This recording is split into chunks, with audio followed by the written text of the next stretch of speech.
Good morning, students. Yesterday, I discussed the meaning of share, and then I discussed two types of share. One is preference share and one is equity share. And then I discussed the difference between equity share and preference share. And at last, yesterday I discussed the meaning of debenture. Today, I am just going to discuss these four more points from this particular chapter, what is there in your ICSE syllabus. And in this case, you have to know the difference between share and debenture, and you have to know the meaning of cash credit, you have to know the meaning of overdraft, and you have to know the meaning of discounting of bills. Now, I am going to discuss the difference between share and debenture. Before going to discuss the difference between share and debenture, let me tell you, share and debenture both are being used for the purpose of increasing the capital of a company. But these two are being done in two different ways. That is why they have some differences. So yesterday only I told you the meaning of share, and yesterday only I told you the meaning of debenture. So share, basically what happened? The money contributed by someone else, own money contributed by someone else to buy the share. On the other hand, what is debenture? Debenture means a kind of loan or kind of borrowed money by a company is called the debenture. Like every day I told you, beta, once more today I want to remind you, whenever you are going to find the differences, you have to write the point of distinction. And this point of distinction will help you to write the differences between the given thing. Now, on the basis of what I am going to differentiate them? First thing, nature. What is the nature of share? Share is own funds. On the other hand, what is the nature of debenture? It is a borrowed funds. Yesterday I told you. Next, status of the holder. What is the status of the holder? Here, those who have having the share, they are called the owner or the shareholder. So what is the status of share? This is the owner. Now what is the status of debenture? They are called the creditors. What are they called? They are called the creditors. Next, voting rights. Shareholders are having the full voting rights. On the other hand, those who are providing the debenture or the loan, they don't have any voting right. The last point, return. In share, the return is uncertain. Now, why the return in share is uncertain? You must be knowing the values of the share is sometimes increasing and sometimes decreasing. So, there is no fixed income from the share. So you are not getting any fixed return. That is why it's called return of the share is uncertain. On the other hand, in case of debenture, the return is fixed. Now you may ask me, sir, why the return in the debenture is fixed? Because debenture means some loan you have taken, some money you have borrowed. Now when you have taken the loan, the rate of interest in these types of loans are fixed. Because of the interest is fixed, so the income from the debenture or the return from the debenture is definitely fixed. Okay, so I hope you understood the difference between share and debenture. Now, I am going to discuss the meaning of cash credit. Now, when I am going to discuss the meaning of these things, first I will tell you the definition. First I will tell you the meaning and then I will explain it. So first listen to me. If it is coming the question, what is cash credit. What are you supposed to write when the word comes? What is cash credit? First, let me tell you the meaning of it. What do you write here? You have to write it. It is a facility to withdraw money from a current bank account without having credit balance, but limited to the extent of borrowing limit which is fixed by the commercial bank. Once more, if the question asks you meaning of cash credit, what you are supposed to write? You have to write it. It is a facility to withdraw money from a current bank account without having credit balance, but limited to the extent of borrowing limit which is fixed by the commercial bank.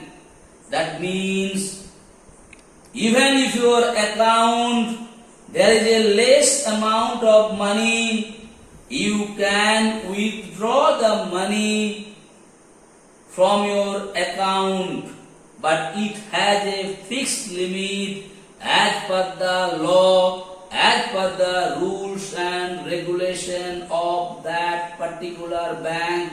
It is called cash credit. That means you are getting the cash from the bank even if there is less amount of money in your account. That is what is called cash credit, and it is basically given for a short period of time. And this cash credit is been taken by an organization to the improvement or the development of that particular organization. That is why it is called a cash credit. Now the second thing is coming, what is overdraft? Here also first let me tell you the meaning of overdraft, and then I'll explain it to you to make you understand it. So the question asks you, what is overdraft? Once more, what is overdraft?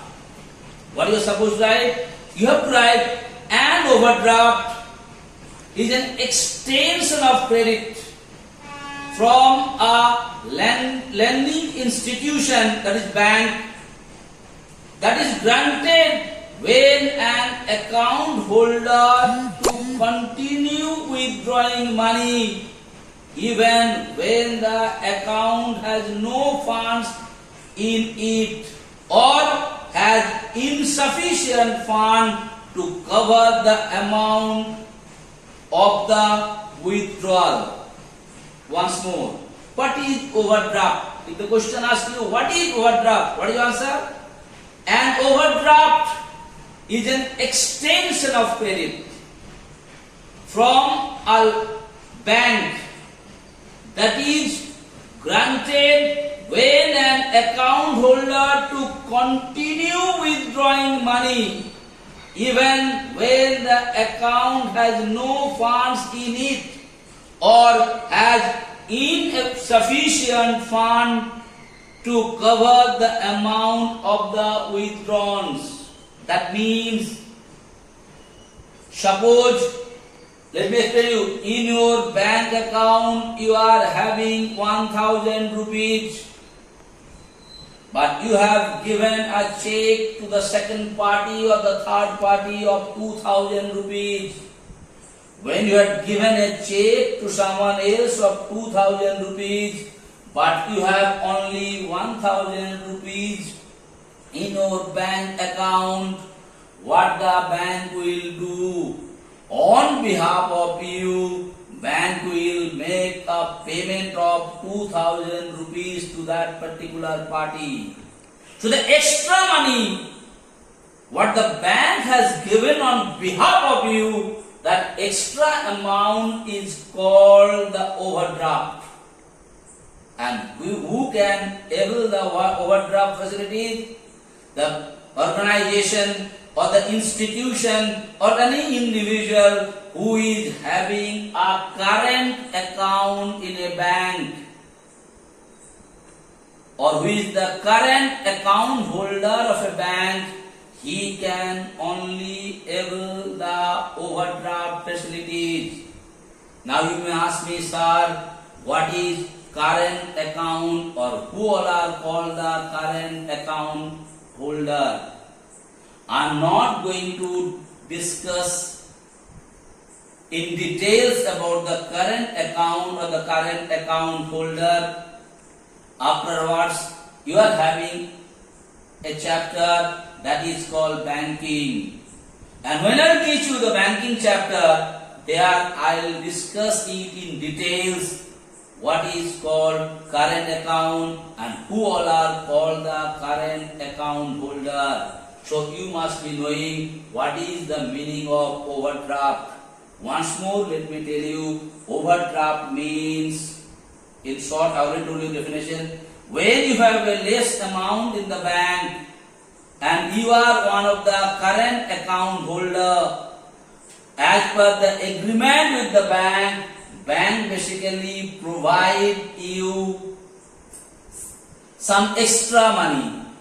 On behalf of you, bank sometimes make a payment of some extra amount. That extra amount for the bank paid on behalf of you, that is what is called overdraft. Okay, but there is some differences between cash credit and overdraft. In place of cash credit, you are going to withdraw the cash from the bank even if you don't have the money in your account. On the other hand, in place of overdraft, you are not supposed to withdraw it. You can make a payment to someone else even if the money is not there or the amount is not there in your account. Okay. Now the last things of today, meaning of discounting of bills. Okay. Bill discounting is any payment to be received by the seller in future date for which the amount is already taken in advance from financial institution. Once more, let me tell you the meaning of discounting of bills. Bill discounting is any payment to be received by the seller in future date for which the amount is already taken in advance from financial institution. Like if I want to give you an example, A and B. These are two parties. Now what is happening here? Like A sells something to B. When A sells something to B and the cost of that particular thing suppose is 20,000. Okay? What is the cost? 20,000. So A sells this to B. That means A is supposed to get 20,000 from B. But at that particular moment or at that particular time, B doesn't have sufficient money or he doesn't have any money. What the B did? B just given a bill of exchange to A. What B did? B has already given a bill of exchange of 20,000 rupees to A. Now what A will do? A will go to the bank or any financial institution, say bank. A will go to the bank and he will give this bill of exchange to the bank. And on behalf of this bill of exchange, bank is going to make the payment to A. Like when bank is going to make the payment to A, bank will ask A for within how many days you are going to, or how many months you are going to get the payment from B. A must have said after 6 months I am going to get this money from B. So for 6 months in advance only bank is making the payment on behalf of the bill of exchange to A. But when bank will pay to A on behalf of this bill of exchange, bank is definitely going to take the interest on 20,000 rupees as per the rate of interest of the bank or not. Suppose bank has charging him 10% interest. When bank is charging him 10% discount, 10% interest, what the bank will do? When he is supposed to get this 20,000 rupees, bank will deduct 10% of 20,000 rupees for 6 months and the remaining money bank is going to pay. So whatever bank is going to deduct, that is basically called the bill of exchange. Okay? So today I discussed the difference between share and debenture. Then I discussed the meaning of cash credit. Then I discussed the meaning of overdraft. And there I told you this cash credit and overdraft has little bit of differences is there. And what are the differences between cash credit and overdraft? I discussed you. Though it is not required for the examination purpose, but you must know what is difference of cash credit and overdraft. At last, I discussed the meaning of discounting of bills. So today, I have completed this particular chapter, and in this chapter, what all things you are supposed to learn for the purpose of ICSE examination that is being taught to you. Because in the first day only I had given you the syllabus prescribed by council for this particular chapter. So this chapter I have already completed. Okay, thank you so much.